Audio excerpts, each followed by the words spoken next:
This is day 287. Get out of the cave.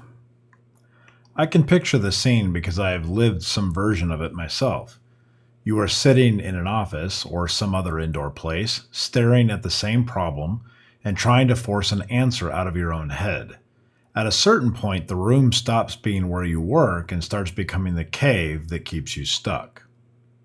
I've come to realize that when I am struggling, continuing to sit there and wrestle with the same thoughts is often futile. The instinct is to stay put because the place is familiar, even if it is miserable. That is the trap. Misery that is known can still feel like comfort. The cave feels safe because it is familiar. There's something strange about being stuck indoors with a problem. You begin to believe that if you just sit a little longer, think a little harder, or push a little more, clarity will finally arrive.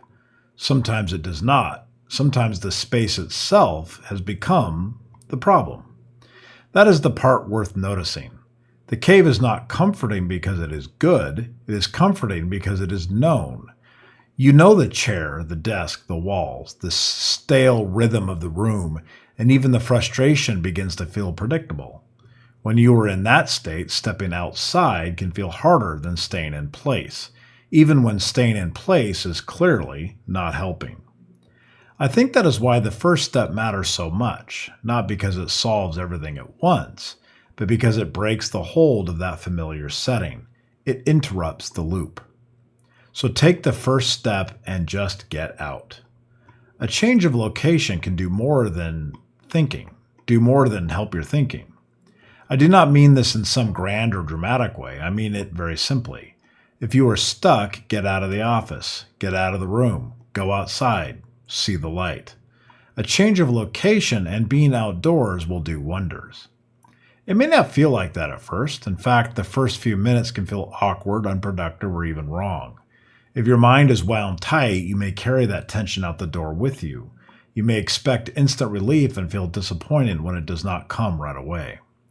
Still, something important has already happened. You moved. You stopped asking the same environment to produce a different result.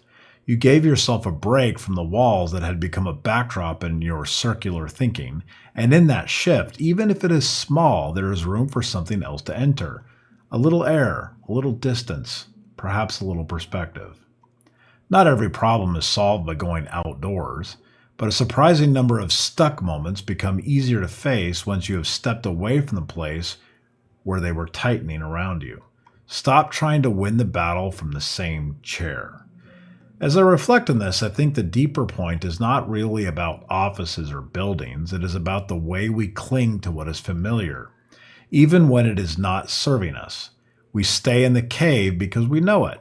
We stay in the same posture, the same view, and the same mental pattern because it feels safer than change. But if you are struggling, there is a good chance the next useful move is not another round of thinking in the same spot.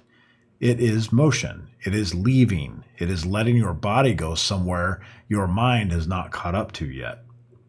That does not require a perfect plan. It does not require any breakthroughs. It only requires a decision to stand up and walk out.